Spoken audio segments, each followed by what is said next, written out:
नमस्ते दोस्तों, कैसे आप? बढ़िया है ना? हमारा यूट्यूब चैनल तो आप देखते होंगे। तो दोस्तों, हम आज आपके लिए लेकर आए हैं एक ऐसी इंडस्ट्री के बारे में जानकारी जो कि डिटेल केस स्टडी है, जिनके एनुअल रिपोर्ट से हमने जो भी पता किया हुआ है, हमारी इस टोटल रिसर्च केस स्टडी में हमने डाला हुआ है। और उस इंडस्ट्री का नाम है दोस्तों, रिलायंस इंडस्ट्रीज लिमिटेड। तो रिलायंस इंडस्ट्री जो है दोस्तों, ये इतनी बड़ी इंडस्ट्री है जो कि उसका जो मार्केट कैप है वो बहुत बड़ा है। और उसका जो सालाना जो सेल है, मतलब रेवेन्यू है, ऑलमोस्ट वो 10 लाख करोड़ के आसपास है दोस्तों। 10 लाख करोड़ मतलब बहुत होते हैं दोस्तों। इतना तो पाकिस्तान का भी जीडीपी नहीं है। तो हम देखते हैं आगे जाके रिलायंस इंडस्ट्री के बारे में, जितनी भी हम केस स्टडी कर रहे हैं उसमें उसका क्या क्या किस किस बात का ज़्यादा योगदान है। क्योंकि उस रिलायंस इंडस्ट्री की जो सर्वे सर्वा है, जो मोटा भाई मतलब मुकेश धीरू भाई अंबानी, उन्होंने जो अपने इस इंडस्ट्री को आगे ले जाने के लिए जो भी सफलतापूर्वक प्रयास किए हैं, वो बहुत सराहनीय है। और इसमें दिखता है कि आगे जाके वो इंडस्ट्री बहुत बड़ी इंडस्ट्री बनने वाली है हमारे हिंदुस्तान की। तो चलो दोस्तों, आगे हम देखते हैं क्या है। तो उसका जो टोटल फाइनेंशियल एनालिसिस अगर हम देखते हैं दोस्तों, तो हमारे हिंदुस्तान से ही लगभग 6 लाख करोड़ रुपए का सालाना रेवेन्यू आता है, जो कि 16% ग्रोथ था लास्ट ईयर। और आउटसाइड ऑफ इंडिया मतलब भारत के बाहर से जितना भी आता है वो लगभग 4 लाख करोड़ है, मतलब 38% ग्रोथ से आ रहा है। अगर हम देखते हैं दोस्तों, उनका जो पूरा EBITDA मार्जिन है, जो प्रॉफिट मार्जिन है, उसमें से सबसे बड़ा हाथ किसका है? तो हम देखते हैं कि इसमें ऑयल और गैस जो है उसका सबसे बड़ा हाथ है दोस्तों। अगर हम देखते हैं ऑयल टू केमिकल, जो मतलब जितना भी क्रूड ऑयल जो प्रोसेस होता है उसमें से जितना भी केमिकल्स वगैरह बाहर निकलता है, उससे पॉलीमर्स वगैरह बनाते हैं, तो उसका सबसे ज्यादा रेवेन्यू आता है वो है 43%।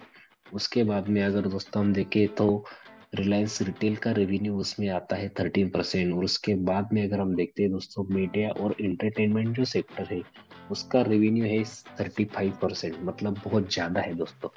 उसके बाद में हम ऑयल और गैस का जो रेवेन्यू है वो 9% रेवेन्यू है। उसके बाद में जियो सर्विसेज है, और बाकी के भी जो रिलायंस रिटेल्स वगैरह है, उसका भी रेवेन्यू उसमें आता है। तो दोस्तों, अगर हम देखते थे पूरा जो बिजनेस मॉडल जो रिलायंस इंडस्ट्री ने सेट किया हुआ है मार्केट में, ताकि किसी भी एक सेक्टर पे डिपेंडेंसी उनका नहीं है। मतलब पहले उनका खाली क्रूड ऑयल पे डिपेंडेंसी था। मतलब जो भी क्रूड ऑयल बनता था या क्रूड ऑयल आता था, उससे जितना भी प्रॉफिट या लॉस होता तो उस पर डिपेंडेंसी होती थी। फिर उन्होंने सर अभी क्या कर दिया है, तो उन्होंने अपना जो मेन जो प्रॉफिट है वो अलग अलग सेक्टर में लगाना चालू कर दिया, ताकि अपना पूरा बिजनेस उन्होंने डाइवर्सिफाई कर दिया। और अपना बिजनेस मॉडल इस तरह से बनाया है उन्होंने, ताकि आगे जाके किसी भी एक सेक्टर की गिरावट की वजह से या रिसेशन की वजह से या इकोनॉमी स्लो होने की वजह से उनकी कंपनी पे कोई भी असर नहीं पड़ने वाला दोस्तों। तो ये बहुत बड़ी बात है। क्या होता है, कुछ भी अभी अगर हम देखते हैं कोई स्टील कंपनी है, अगर स्टील की रिलेटेड अगर कोई भी कम ज्यादा बातें हो गई, तो पूरा स्टील इंडस्ट्री नीचे आ जाता है। और उस पे डिपेंड अगर कोई एक 100% कंपनी है, जैसे कि टाटा स्टील हम पकड़ लो, तो वो पूरा उस पे पूरा असर हो जाता है। लेकिन इस पे नहीं होने वाला, क्योंकि ये रिटेल में है, ऑयल और गैस में है, केमिकल में है, टेलीकॉम में है, मीडिया एंटरटेनमेंट सेक्टर में है। मतलब अगर हम देखें तो चारों जगहों से उन्होंने अपना डाइवर्सिफाई किया हुआ है। तो आगे जाके हम देखते हैं दोस्तों, तो उनका जो बिजनेस मॉडल है हमने तो देख लिया कि यार बिजनेस मॉडल है। लेकिन उनका जो 78% रेवेन्यू है वो टोटल ऑयल टू केमिकल से आता है। एंड जो रिटेल बिजनेसेस है उसमें से आता है। मतलब ये दो सेक्टर पकड़ के उनका ऑलमोस्ट 80% धंधा आता है दोस्तों।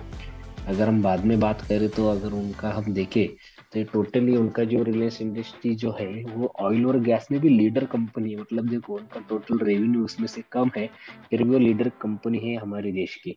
लेकिन ये क्या है ना दोस्तों, ये जियो पॉलिटिकल जो फैक्टर है ऑयल और गैस का, ये बहुत डेंजर है।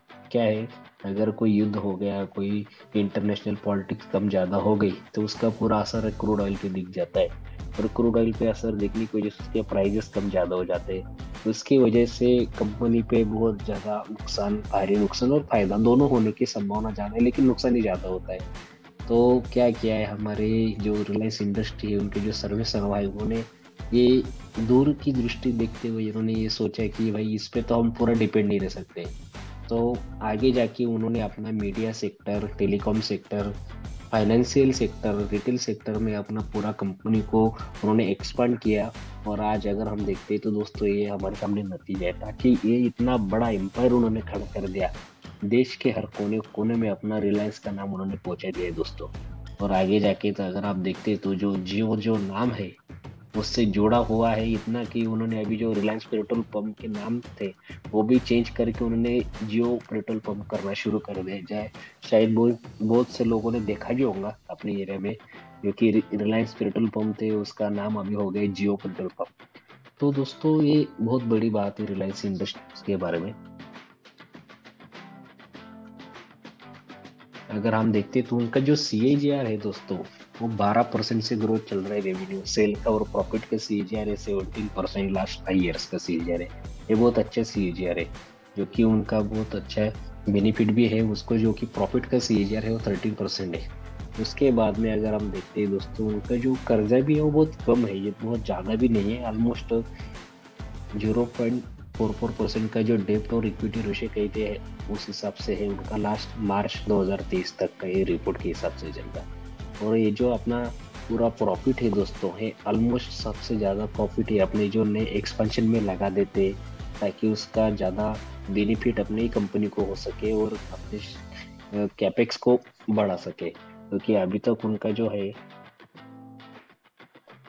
और अगर हम देखते हैं दोस्तों, इनका जो है Reliance retail, Reliance Infocom, Reliance digital है, ऑयल और गैस है, ऑयल टू केमिकल से, ये सबका रेशियो अगर हम देखते हैं दोस्तों, तो अगर CAGR भी देखते हैं तो बहुत ज़्यादा है।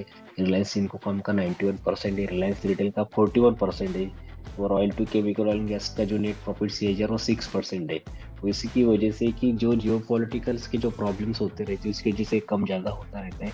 लेकिन उन्होंने अपना जो सेक्टर ऐसा डाइवर्सिफाई कर दिया है ताकि उसको आगे जाके प्रॉब्लम ना हो।